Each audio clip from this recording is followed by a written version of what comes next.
poste de représentante spéciale du secrétaire général est un poste international qu'on dirait important. Pour moi, c'est surtout un poste qui m'honore parce qu'il va me permettre de travailler en faveur du peuple haïtien dans la mesure de mes possibilités et de mes capacités. Je suis arrivée en Haïti il y a une semaine juste et j'ai eu l'occasion de rencontrer pas mal de personnes.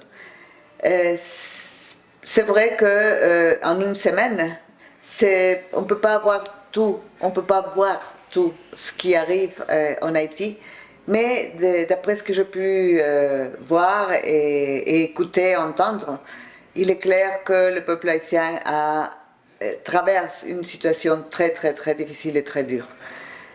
Dans ce sens-là, pour moi, en tant que représentante du secrétaire général, mon obligation et l'envie que j'ai, c'est de pouvoir devenir une espèce de messagère du peuple haïtien face au monde, face à la communauté internationale.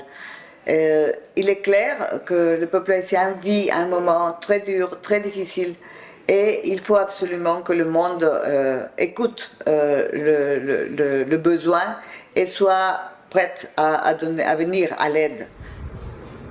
Je tiens à me rapprocher des gens, à écouter et entendre leurs besoins et de cette façon essayer de les transmettre au monde, de manière que le monde sache exactement ce qui arrive en Haïti.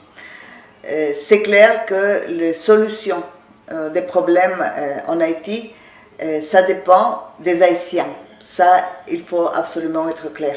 Mais le monde a une obligation vis-à-vis de ce pays qui a besoin, qui veut ressurgir, avancer et surtout récupérer la paix et la sécurité qui va permettre le développement dans l'avenir.